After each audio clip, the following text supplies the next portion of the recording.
नमस्कार दोस्तों, स्वागत है आपका जीएस मंथन पर। आज हम पढ़ेंगे वायुमंडल। भूगोल का ही वैसे टॉपिक है, लेकिन वायुमंडल से संबंधित कई बार करंट अफेयर से भी चीज़ें हमारी पूछ ली जाती हैं। आरओ के लिए निबंध बराबर डाले जा रहे हैं, आप उनको देख लीजिएगा। अब मेंस की भी सीरीज शुरू की जा रही है, जिससे कि मेंस की आंसर राइटिंग अच्छी आपकी होती रहे। आपको रोज क्वेश्चन दिया जाएगा, जैसे हम निबंध पूरा समझाते हैं वैसे ही हम आपको मेंस का भी क्वेश्चन आपको पूरा समझाएंगे। एक एक चीज बताएंगे कि उसमें कैसे फ्रेम बनाएंगे, क्या उसमें लिखेंगे।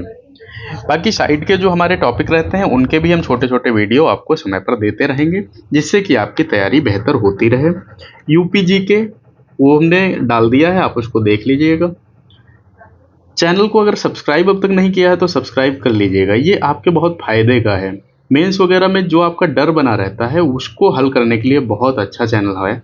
आप ये समझो कि निबंध और आंसर राइटिंग दो अगर आप सीख गए तो आपका कोई भी पेपर वो आसानी से निकल जाएगा। हमारा उद्देश्य केवल कभी प्री पास करने का नहीं होता है, फाइनल नौकरी पाने का होता है। वायुमंडल, वायुमंडल क्या होता है?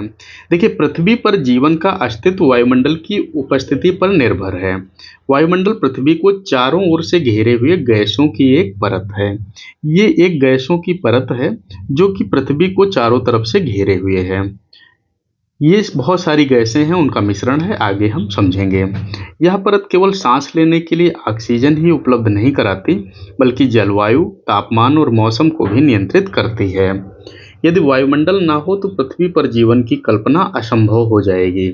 आप ये समझो, कोई एक गैसों से भरा हुआ एक स्पेस है, एक जगह है जिसमें हर प्रकार की गैसें हैं जो कि हमारे लिए आवश्यक हैं।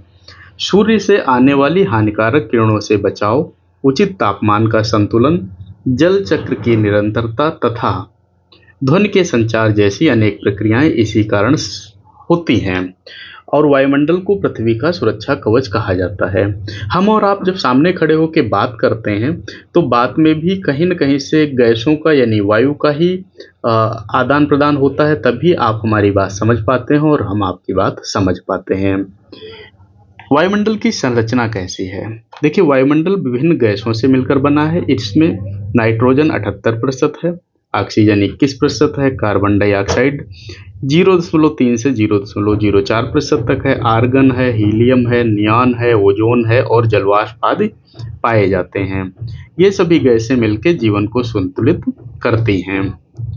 जैसे देख लेते हैं, नाइट्रोजन जो है वो पौधों के विकास के लिए आवश्यक है। ऑक्सीजन श्वसन और दहन के लिए जरूरी है। अगर ऑक्सीजन ना हो तो आग नहीं जल सकती है, ऑक्सीजन ना हो तो हम सांस नहीं ले सकते हैं। कार्बन डाइऑक्साइड प्रकाश संश्लेषण में सहायक है और तापमान नियंत्रित करती है। ओजोन परत सूर्य की पराबैंगनी किरणों से सुरक्षा प्रदान करती है।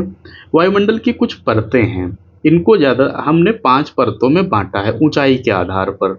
ये 5 परतें जो हैं सबकी अलग अलग कुछ न कुछ विशेषताएं हैं।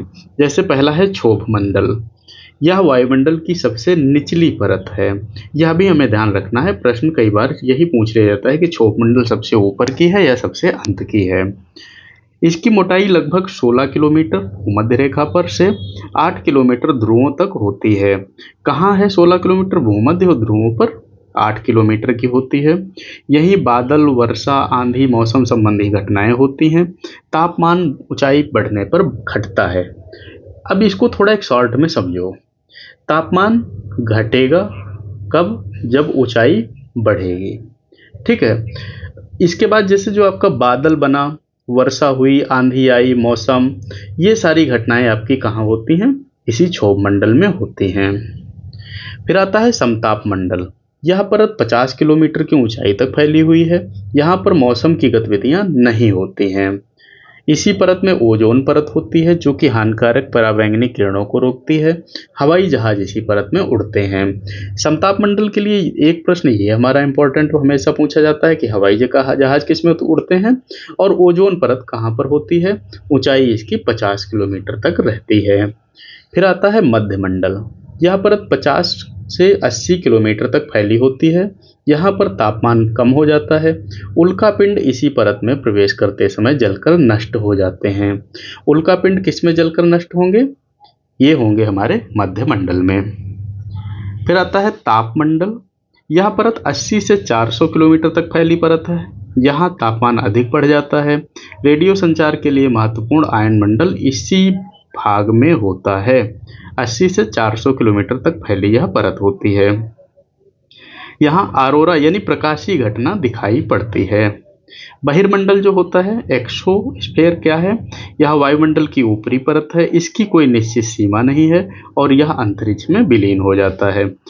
इसमें बहुत कम घनत्व की गैसें पाई जाती हैं। वायुमंडल का महत्व क्या है? जीवन रक्षा पहला, ऑक्सीजन और कार्बन डाइऑक्साइड जैसी गैसें जीव जंतुओं और पौधों के जीवन के लिए आवश्यक हैं। जलवायु नियंत्रण यानी वायुमंडल सूर्य की ऊर्जा को नियंत्रित करके पृथ्वी पर उपयुक्त तापमान बनाए रखता है। किरणों से सुरक्षा यानी ओजोन परत हानिकारक पराबैंगनी किरणों को रोकती है। जल चक्र की निरंतरता यानी वायुमंडल में जलवाष्प और बादलों के कारण वर्षा होती है। ध्वनि का संचार यानी ध्वनि का संचरण वायुमंडल की उपस्थिति से ही संभव होता है। उल्कापिंडों से सुरक्षा यानी अधिकांश उल्कापिंड वायुमंडल में प्रवेश करके नष्ट हो जाते हैं। वायुमंडल पर बढ़ते खतरे क्या हैं? जैसे प्रदूषण है, उद्योगों, वाहनों, कारखानों से निकलने वाला धुआं जो है वायुमंडल को प्रदूषित कर रहा है। ओजोन परत का क्षरण कैसे होता है? क्लोरोफ्लोरोकार्बन, CFC जैसी गैसें जो हैं ओजोन परत को नष्ट कर रही हैं। ग्रीन हाउस प्रभाव यानी कार्बन डाइऑक्साइड और मीथेन जैसी गैसों की वृद्धि से तापमान बढ़ रहा है। अम्ल वर्षा, औद्योगिक धुएं में मौजूद सल्फर डाइऑक्साइड, नाइट्रोजन ऑक्साइड वर्षा के जल के साथ मिलकर अम्लीय वर्षा होती है। वैश्विक ऊष्मीकरण यानी वायुमंडल असंतुलन के कारण ग्लेशियर पिघल रहे हैं, समुद्र का स्तर और बढ़ रहा है तो मौसम चक्र हमारा बिगड़ रहा है। संरक्षण के उपाय क्या होंगे? जैसे वृक्षारोपण को बढ़ावा देना चाहिए, उद्योगों और वाहनों से निकलने वाले धुओं को नियंत्रित करना चाहिए, अक्षय ऊर्जा यानी सौर, पवन, जल आदि का उपयोग करना चाहिए, प्लास्टिक और हानिकारक रसायन जो हैं इनका प्रयोग कम करना चाहिए, अंतर्राष्ट्रीय स्तर पर जलवायु परिवर्तन के समझौते लागू करना चाहिए, जागरूकता फैलाना चाहिए कि पर्यावरण संरक्षण को लोग अपनी जिम्मेदारी समझें। फिर वायुमंडल का मानव से संबंध क्या है? देखिए, वायुमंडल और मानव जो है एक दूसरे पर निर्भर हैं। अब आप खुद ही समझिए, आपका जो हवा लेते हैं वायुमंडल से आप लेते हैं, और फिर इसी का यदि आप दोहन करते रहेंगे तो आप हवा कहाँ से पाएंगे? जब आप हवा नहीं पाएंगे तो आपका संतुलन बिगड़ेगा, पर्यावरण का संतुलन बिगड़ेगा। इसी प्रकार प्रकृति हर किसी की आवश्यकता पूरी कर सकती है लेकिन किसी के लालच को नहीं। यह महात्मा गांधी जी ने कहा था। यानी प्रकृति को कहीं हम ऐसा तो नहीं अपने लालच वश बिल्कुल काटते जा रहे हैं, यानी हम उसको बर्बाद करते जा रहे हैं। इस प्रकार यह जो हमारा हम देख रहे हैं वायुमंडल है, तो वायुमंडल हमारे लिए बहुत महत्वपूर्ण है, इसकी सुरक्षा हमारे लिए बहुत महत्वपूर्ण है। इसकी परतों से ज़्यादातर हमारी परीक्षा में प्रश्न पूछे जाते हैं। तो यह भूगोल का एक बहुत महत्वपूर्ण टॉपिक था जो आपको समझाना था। यदि आपको पसंद आया तो लाइक करिए, कमेंट करिए। चैनल पर नए हैं तो सब्सक्राइब करिए, जिससे आपकी मेंस की जो सीरीज चल रही है मुफ्त में, उनसे आपको लाभ मिल सके। मिलते हैं अगले टॉपिक में। धन्यवाद।